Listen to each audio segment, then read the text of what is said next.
Happy Monday, everybody. How's it going? Can y'all believe that Christmas is going to be on Friday? I don't know about y'all, but I am not ready. So I'm excited to be able to talk to you about our Color Crush Monday. And we are color crushing over Scandinavian Grey. So all this week on our social media, whether it's Instagram or Facebook or Pinterest, any of those venues, we're going to be posting pictures and showing you imagery using our Scandinavian Grey color. So it's just yummy. Gray is a cooler color, and thinking about complementary colors that go along with our Scandinavian Grey, which is our milk paint, I have put these colors together for you. So this is our Strasbourg white. Of course, white and Scandinavian Grey are absolutely beautiful. It's also fun to be able to show it with our Toulouse rose and then, of course, black. Now, these are the milk paints in their dry form. These are complementary. They're beautiful together. We're going to be showing you, even in rooms, how gorgeous this palette can be. Mix this with a little bit of natural woods, maybe a little bit of cerusing wax or liming wax, or even maybe some walnut stains would be absolutely beautiful with these colors. Now, what I'm going to show you on this Color Crush is how it can look different with clear wax in its raw form, as well as using the light wax and the dark wax. Now, you want to be sure and tune in on Wednesday, which, get this look, is Wednesday. And I'll just totally get in trouble and give you a sneak peek. Y'all know I'm the worst. But this is a gorgeous gray color. Look at this. It's got a combination of some blues and some grays and things on it.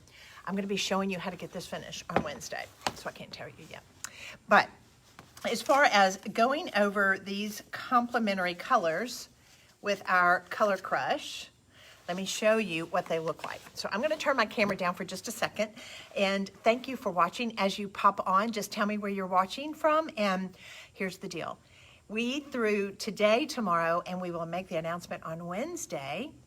If you share this video and tag 3 friends, then your name will go in for a drawing, and I am going to be sending you some Scandinavian Grey Milk Paint. So we've got some regulars that do share, because we say that sharing is caring. All right, so let me turn this down.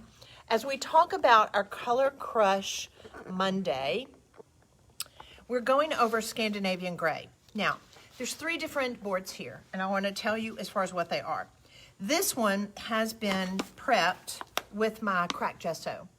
Cracked gesso is only used with milk paint, and it allows us to have that really pretty white gesso patina that will show through, and it will also give us a fissure crack.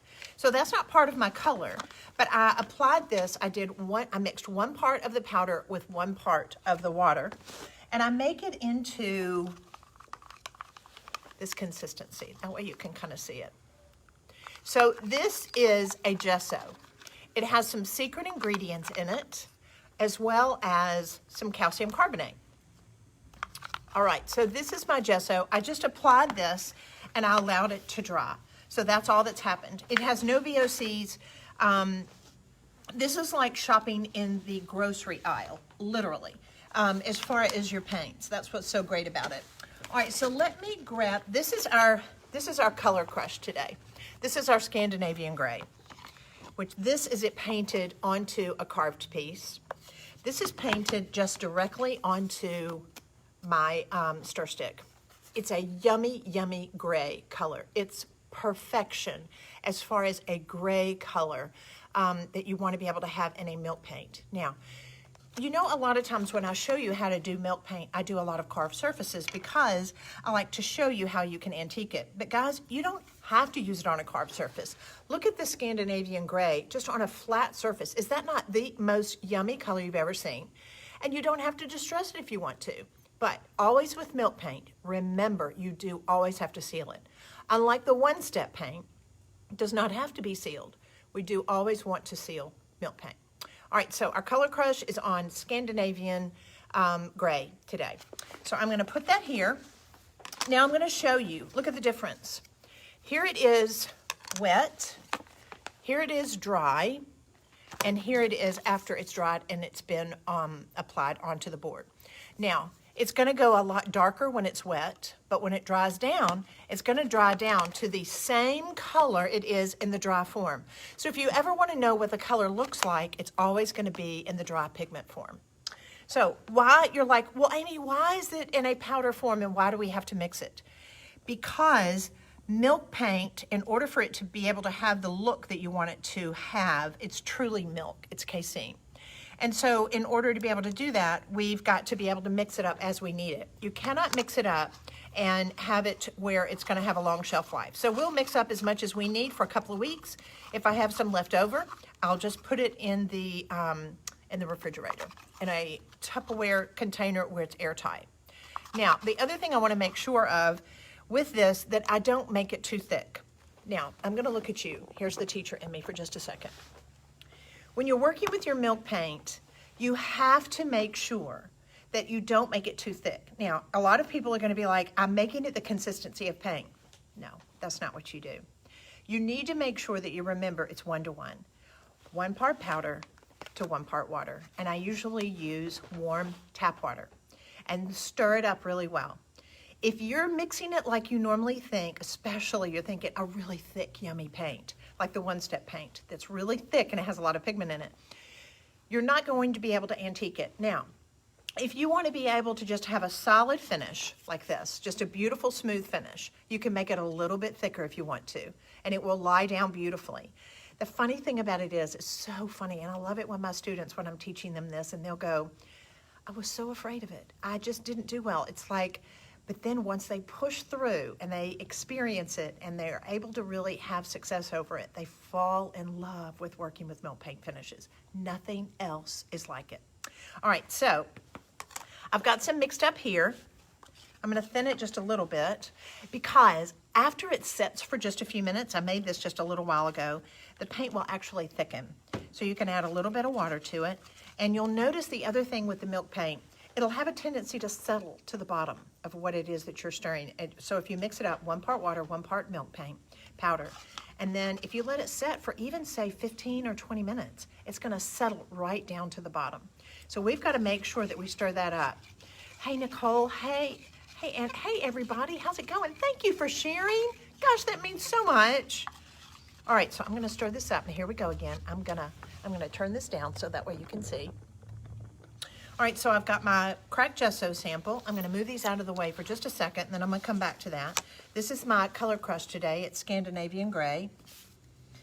And I'm going to make sure I get that pigment from the bottom. You have to constantly be agitating this because it will have a tendency to settle. I wanna offload it just a little bit.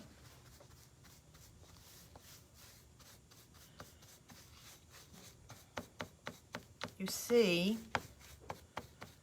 I can tell this is kind of thick. I actually could probably thin this just a little bit more,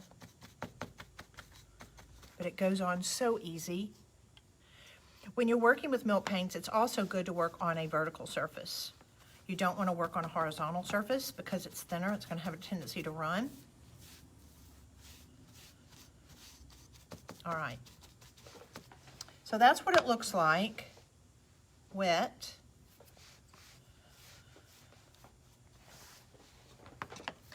Now, I want to be able to show you, this is wet, and this is when it dries down. See the difference of the color? It's just yummy. I absolutely love it. All right, so now I want to show you something else. This is without anything on it. I haven't antiqued it or anything. This I just antiqued. Look with the antiquing glaze. Can you see the difference in the color? It's going to warm it up a little bit. It's got a little brown in it. But let's say you want to keep it this gray color. You don't have to antique it if you don't want to. The only reason you would ever antique it is because you want to be able to have the wear through, and you want to be able to create some of these areas to where it will literally pull off. So today I want to show you as far as how it's going to look totally different with just the waxes. Now, with the milk paint, guys, you are going to have to wax it. Always, always, always you're gonna wax milk paint. The one-step paint, you don't have to. But the milk paint is not going to wear, so we are gonna need to seal it. So I'm gonna take my light antique wax. For goodness sakes. All right, so see, it's got that yummy natural beeswax. I wish you could smell it. Smells so good. It's got natural beeswax. That's the reason for the color. That's why we call it a light antique wax. It's not really dark. It hardly shows up at all, I promise. It doesn't give you a whole lot of color. Now I'm going to use my hog hair. I'm going to load it up like this. Make sure it's completely saturated. And I'm going to offload it. Now, I want to make sure that you can see. As I'm doing this, I'm not going to do it everywhere because I want to get a little bit of light and dark.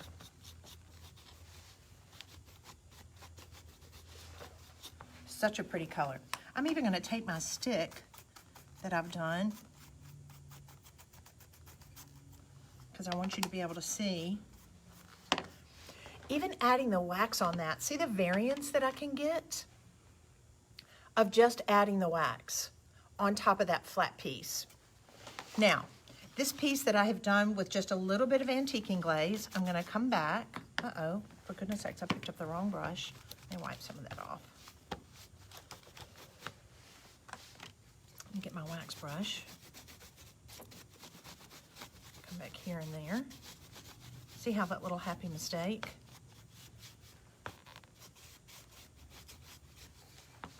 Now, look at the difference. Part of what I want you to be able to see in the difference in them is the fact that this sample was only just the Scandinavian Grey Milk Paint. I did not antique it. This one, I antiqued it with the antiquing glaze, and then I came back with my wax. So you see, there is considerable difference in the color, and I love just the simplicity of this color. This gray is so super on just about anything. I mean, you can come back, let's say, let me just tell you real quick. If you have a piece of furniture that already has lacquer or shellac or a varnish or another kind of paint on it, you cannot put the milk paint directly on top of it.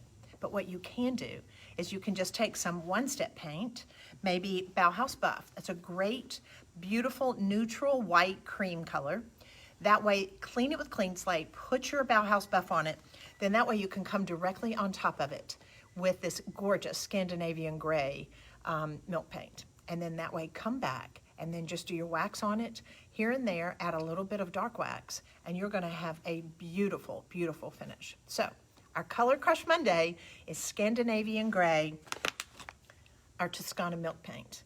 We're gonna be showing you all the colors this week and going over complementary colors and how this can be such a beautiful palette for you to be able to enjoy in your home, and how gorgeous it can look mixed with walnuts, with stains, even with natural wood colors and waxes. Share this video, tag 3 friends. Your name will go in for a drawing, and I'm going to send you, if your name is drawn, some free Toscana milk paint in our Color Crush Scandinavian Grey.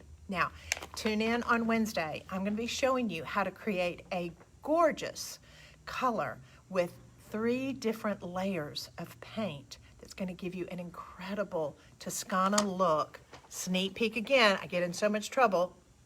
I'm going to show you how to be able to create a finish like this on Get That Look on Wednesday. Have a great Monday, everybody. Take a deep breath. Let's get these presents wrapped because we've got to be ready for Christmas. Have a great day. See you on Wednesday. Bye.